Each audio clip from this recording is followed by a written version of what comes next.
Durga Puja committee আপনারা কিভাবে registration করবেন সেটা নিয়ে অনেকের অনেক কোয়ারি আছে। আর এই দুর্গাপূজা কমিটি রেজিস্ট্রেশন এখন ম্যান্ডেটরি, কারণ যদি আপনাদের দুর্গাপূজা কমিটি যদি রেজিস্ট্রেশন না থাকেন সেক্ষেত্রে কোনো গভর্নমেন্ট ফান্ড বা কোনো প্রাইভেট ফান্ড কিন্তু আপনারা পাবেন না।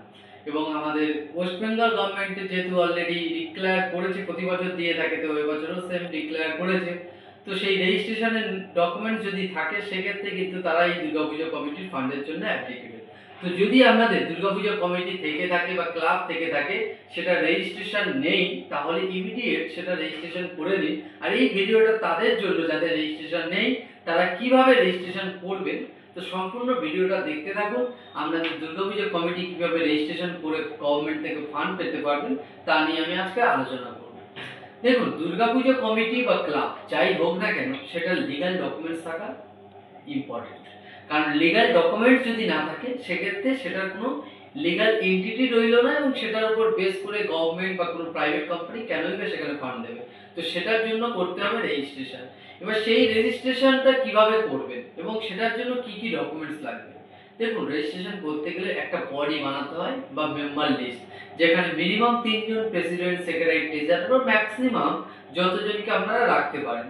তো সেই কমিটির লিস্ট তৈরি করতে হবে। দুর্গাপূজা কমিটি বা ক্লাবের একটা নাম এবং তার একটা অ্যাড্রেস, সেই জিনিসগুলোকে নিয়ে একটা ডিড ড্রাফটিং করতে হবে, করে লোকাল রেজিস্ট্রি অফিসে সাবমিট করে রেজিস্ট্রিটা কমপ্লিট করতে হবে।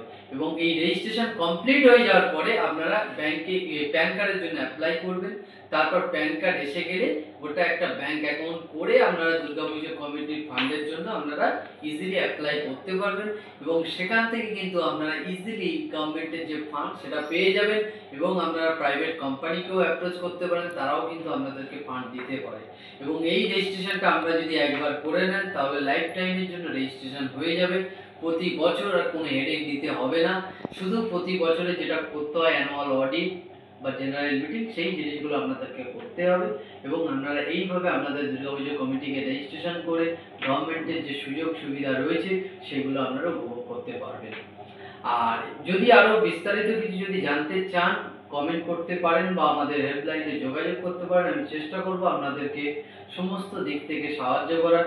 সবাই ভালো থাকবেন, সুস্থ থাকবেন আর অলওয়েজ সতর্ক থাকবেন।